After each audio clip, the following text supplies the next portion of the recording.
Hello, you lovely cubs, it's Dragon Lord here, back again with another video, and today we're doing part 5 of What If Tanjiro Was Kokoshibo's Son. The long-awaited has finally come. Anyway, before I get started, I have a few things I would like to mention. First thing to mention is my Discord. It's finally been finished, or at least partly finished, most of it, I should say. And yeah, the link to that is going to be in the description. You need to verify to get into the Discord, but it should be pretty obvious how to do that. There's also a community tab post. If you're uncertain of how to do that, then go to the community tab. There you can see the post, and you'll see how to verify. Anyway, second thing I'd like to mention is that this video is going to have a like goal, and that like goal is going to be 50 likes. It's a bit more than last time, but I think you guys can crush it, as last videos got over 200. And yeah, comment down below, hashtag more what ifs, subscribe, and with that, let's get into it. I'm up now, 20,000 on a bus down, I'm on my way up, going up now, and I ain't never gonna touch down.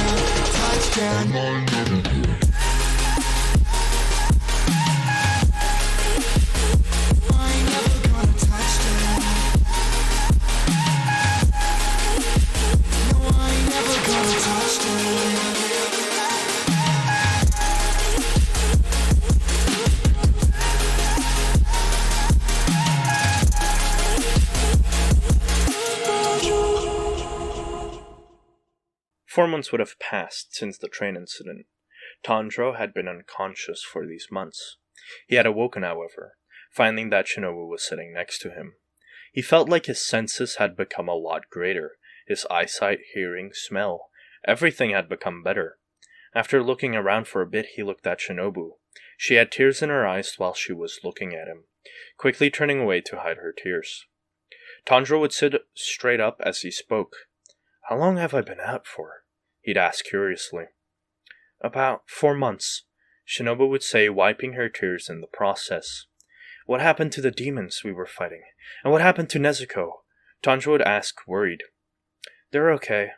They are training with the Flame Hashira," Shinobu said with a smile. Tanjiro slowly got up. He stood next to Shinobu. Only something had changed. He's taller than her now, by quite a bit. "Did I grow?" he'd ask curiously. Shinobu had already pulled out a measuring rope as she and one of the little girls would measure his height. He was now 185 centimeters, or 6 feet tall, which was an entire foot over Shinobu, as she had to look up to him now. Tanjiro, however, was feeling up his own body. His muscles had condensed a lot, but he hadn't actually lost any real weight. In fact, it felt like he could become stronger if he trained now, as if his body had adjusted to match his own rate of growth. Tanjiro would want to say something, but before he could, his stomach would growl. Shinobu, laughing, would pull him along to the kitchen, where they ate dinner together.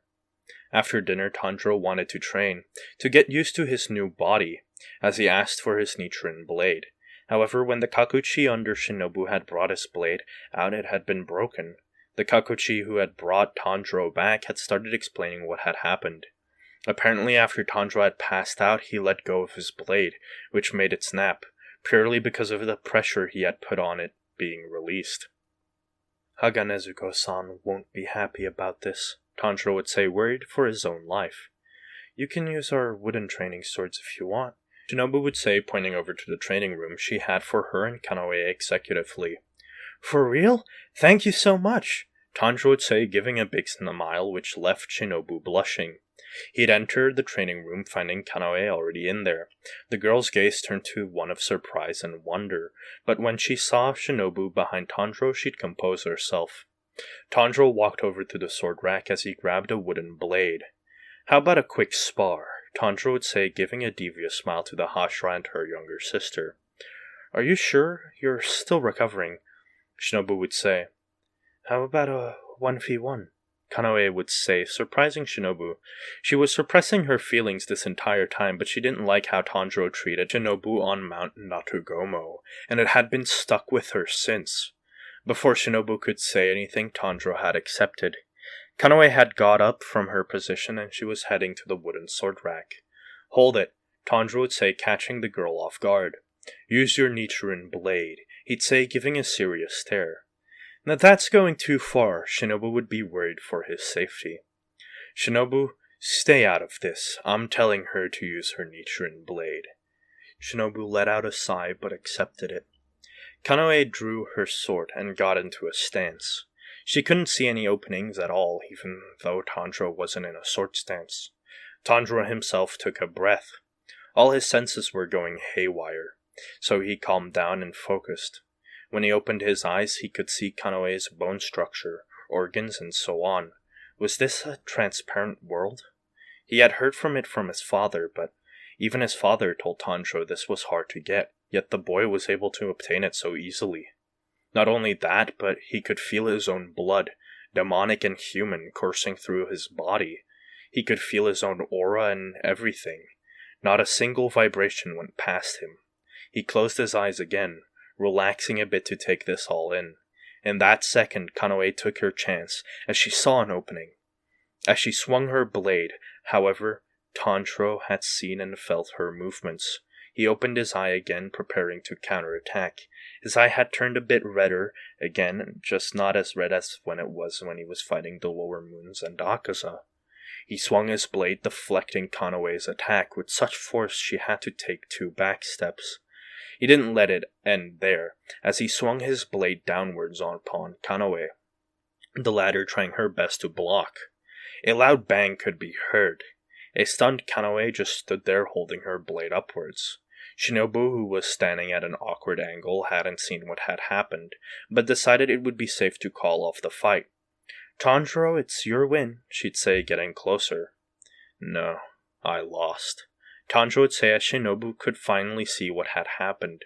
The room was a bit darker than the others, which had also severely blocked the view, but upon getting closer she could see.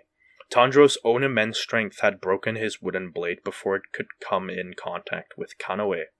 Not only that, but the roof had been damaged severely from the wind pressure alone, and on the other side of the room the other half of Tanjiro's blade had gone through the wall.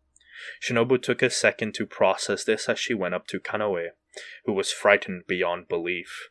Tanjiro just turned around, grabbed another sword as he went outside to start his actual training. He'd go out. Upon going outside, he felt a scorching heat over his body. The heat would quickly pass, however, but it still surprised him a lot. He'd start his training. One, he wanted to know what this energy he felt was. Could this be a blood demon art? Was his first thought. He also needed to control his new strength. Although he could definitely expand his strength now that his body was more refined, he still needed to get used to the change. 2 weeks would pass as Tanjiro took this time to train and bond with Shinobu. 2 crows would land, one near Tanjiro and another near Shinobu, who was watching him train. The crow would speak and tell Tanjiro and Shinobu to attend the next Hashira meeting, which was supposed to happen in a week.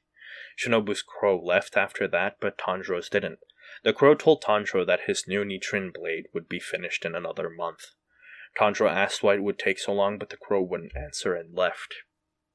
Tanjiro continued training until the Hashira meeting, where they all met up. Ubuyashiki, whose condition had worsened but was still fine, spoke. He started by thanking all the Hashira for their work, as he looked around. He noticed all the Hashira and Inosuke and Nezuko and Zenitsu, but he hadn't spotted Tanjiro or Shinobu yet. "Are Shinobu and Tanjiro not attending?" he'd ask, looking at his aide. "They should be here, master," the aide would say, confused as well. "Brother is awake?" Nezuko would ask excitedly, raising her voice a bit. Some of the Hashira got a bit offended, but Ubuyashiki smiled. "Yes, and he's doing fine. Although his appearance has changed a bit," Ubuyashiki would say, giving a small little laugh. Sanmi started berating them for being late. However, Rengoku would speak up to defend Tanjiro and Shinobu. He was grateful to Tanjiro for putting his life on the line to protect all the passengers and his fellow demon slayers, and was angry at his own weakness. However, he wouldn't let anyone badmouth him. Before Sanmi could speak, a crash could be heard. The smoke quickly settled, as there was Tanjiro, who was carrying Shinobu like a princess. Upon seeing the others, he dropped Shinobu. "Ow, you're so rough," she'd say, getting up. Well, we are only late because you had to do your makeup, Tanjiro would reply as he finally saw his sister amongst the Hashira. He'd quickly run over and hug her. Without saying anything, his hug got accepted and returned. I'm glad you could join us, Tanjiro, Ubuyashiki would say with a grandiose smile. The other Hashira, however, angry at first, calmed down after seeing Ubuyashiki's smile. This meeting was in fact called because of Tanjiro's achievements, Ubuyashiki would say, as all the Hashira stood after he gestured. Finally, I will reveal to you what happened 4 months ago, Ubuyashiki would say as he started explaining everything, from the train to the lower moons and even Akaza. The Hashira stood mostly amazed. Although most of them had taken down a lower moon or two, they had never taken on 4 lower moons at the same time, and with Ubuyashiki explaining the entire boosted blood situation, got the Hashira wondering if they were upper moon level or not. He continued explaining and told them about Akaza and everything that had happened. The Hashira commended Tanjiro for his actions. However, Ubuyashiki didn't stop there. I would like to propose Tanjiro as our 10th Hashira, he'd say with a confident look. The other Hashira didn't object, as having Tanjiro amongst their ranks would be quite helpful. Tanjiro didn't like the thought at first, but after thinking about the benefits he agreed. Then let it be known, as of today Tanjiro Tsuchikuni will be our Sun-Moon Hashira. Ubuyashiki smiled as he said this. Tanjiro's hand tattoo would also change to that of a half-moon, half-sun one. The other Hashira clapped. Now, moving on, I wanted to propose an idea, Ubuyashiki would say, grabbing the attention of all the Hashira. I wanted to propose a training session between the Hashira, Tanjiro, and his friends. Ubuyashiki would say with a smile. The Hashira, seeing a window to improve themselves, agreed, and Tanjiro just wanted to fight them anyway, so he agreed as well. For the next 3 months, this training would happen, and this training made all of them quite a bit stronger. But if you want to hear more about what happens, you will have to wait until part 6. I do hope you lovely cups enjoyed this part of What If Tanjiro Was Kokoshibo's Son. I'm not gonna set the like goal too high, but let's get to 50 likes. And comment down below, hashtag more what ifs like last time for your favorite what ifs to be uploaded. As always, my name is the Dragon Lord, and I'm signing out. Tell me a story. There was once a pale man with dark hair who was very lonely. Why was it lonely? All things must meet this man, so they shunned him. Did he chase them all? He took an axe and split himself in two, right down the middle. So he would always have a friend. So he would always have